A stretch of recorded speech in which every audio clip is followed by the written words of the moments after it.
এত সুন্দর একটা নায়ক আর আছে আর আসবে। আমি সালমানের জন্য 7 বার সিলেট গিয়েছি শুধু তার মাজার জিয়ারত করার জন্য। আমরা তো খুনি সামিরা না যে আমাদের হৃদয় বলে কিছু নাই। সালমান শাহ ভাইয়ের মতো নায়ক আর জীবনে কোনোদিন আসবে না। আমরা যতদিন বেঁচে আছি ভাই আমরা থাকবো, বেঁচে থাকবো ইনশাল্লাহ সালমানের মাঝে।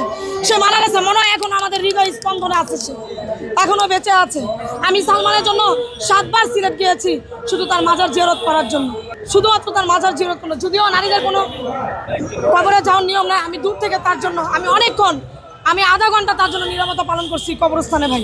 আমি জানি না ওর প্রতি একটা টান, একটা ভালোবাসা, মায়া কাজ করে।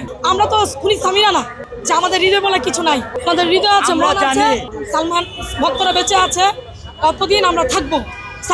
আমরা থাকবো ভাই। ওর মতন নষ্ট মহিলার কথা আমরা এখন আমাদের মুখ খুব বাজে বাজে কথা আসতেছে ভাই। নষ্ট মহিলার কথা বলতে চাই না, খুব ঘৃণা লাগে। সামিরার মাকে, ডনকে ওনাদের কেন গ্রেফতার করা হচ্ছে না, এই মূলত এই কারণে আমাদের এখানে আসা। আর এত সুন্দর একটা নায়ক আর আছে আর আসবে। 30 বছর হয়ে গেছে, 30 বছর পর আমরা আসছি, এটা তো বোঝা উচিত। কত নায়কই তো মারা গেছে। এত বড় অন্যায় কিভাবে করলো ডন এবং সামিরা, তাকে অন্যায়ভাবে হত্যা করেছে। একমাত্র স্মার্ট সিটি বসুন্ধরা, আধুনিকতায় এক ধাপ এগিয়ে। আমাদের ডনকে এবং তার বউকে আগে সন্দেহ হয়েছিল। ডন বারবার বলেছিল না আমি খুন করিনি, আমি খুন করে থাকলে প্রমাণ করুন, আমি খুন করে থাকলে আমাকে গ্রেপ্তার করুন। সেই ডন আজকে কীভাবে পালিয়ে যায়।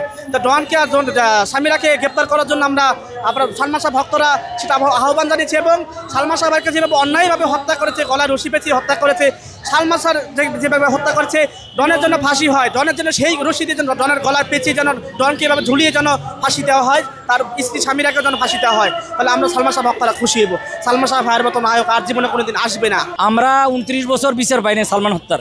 এখন আমরা সালমান হত্যার বিচার চাই। 29 বছর ধরে আমার মাস নীলা চৌধুরী কাঁদতে কাঁদতে উনি অসুস্থ অবস্থা হয়ে গেছে।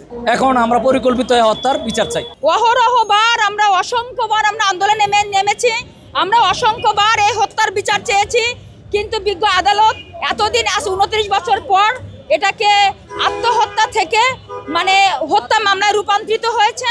এবং সেই সাপেক্ষে আমরা আরও আশাবাদ হয়ে আমরা রাজপথে এসেছি এবং আমরা শুধু চাই যেন সামিরা অবিলম্বে গ্রেপ্তার হোক। যখন প্রমাণ হয়ে গেল তখন সামিরাকে এখনো কেন পুলিশ অ্যারেস্ট করছে না?